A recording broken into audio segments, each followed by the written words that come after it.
One of my favorite pastimes is browsing Amazon and building up my collection of books. Who can resist filling up that cart?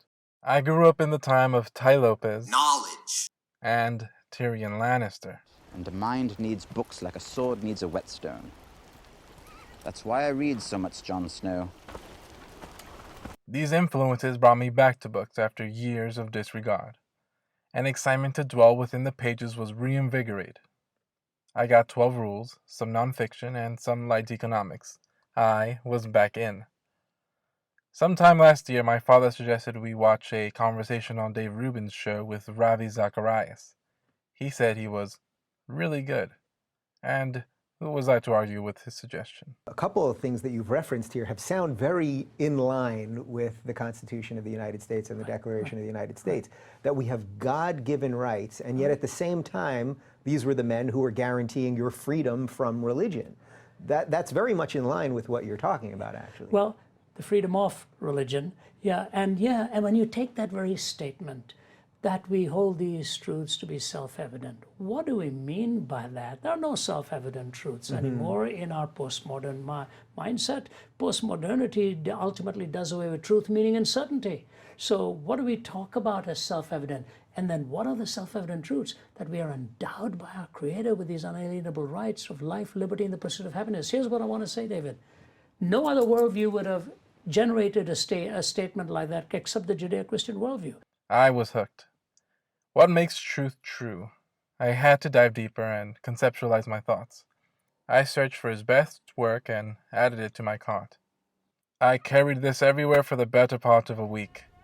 The book focuses debunking 4 popular religions: Hinduism, Buddhism, Islam, and atheism. And yes, atheism is a religion. It's recognized as one in the U.S. military, and Kaufman versus McCarthy is paving the way for First Amendment rights status in the Supreme Court.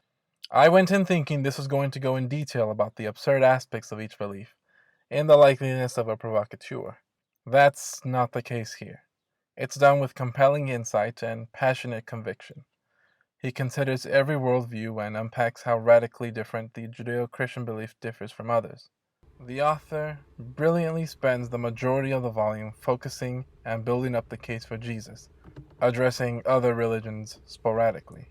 For example, Chapter 4 focuses on the claim Jesus made in regards to himself. He dives deep into the words of Jesus and dissects the words themselves, the words in relation to the sentence in relation to the chapter in relation to the book in relation to the culture of its time, and the book in relation to our culture. For this is the process in which one derives meaning from a text. In the book of John, chapter 6, verse 35 reads, "And Jesus said to them, I am the bread of life. He who comes to me shall never hunger, and he who believes in me shall never thirst." Notice the power implicit in the claim.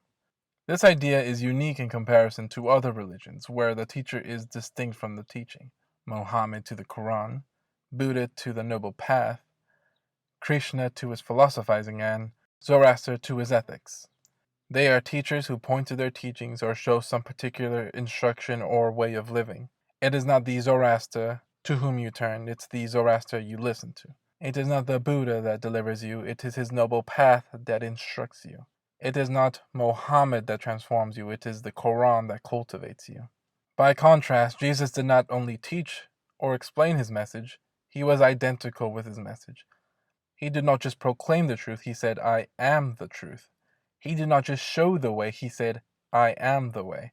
He did not just open up perspectives, he said, I am the door. He did not just offer the bread of life, he said, I am the bread of life. I am the I am. That is why being a Christian is not just a way of living. Following Jesus begins with a way of relating and being. In a very simple way, Jesus drew the real need of his audience to that hunger that is spiritual in nature, a hunger shared by every human. For we are not human livings or human doings, but human beings. We are not in need of superior principles alone, but of a transformed heart that seeks to do the will of God.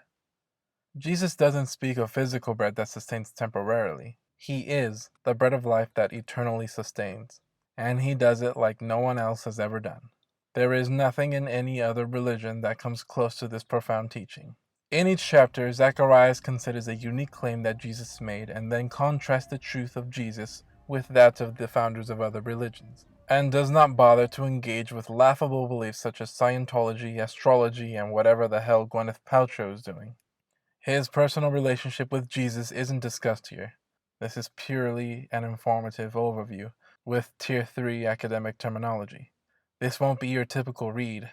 Time and concentration are required with basic knowledge of the biblical text. Frequent breaks to digest are advised.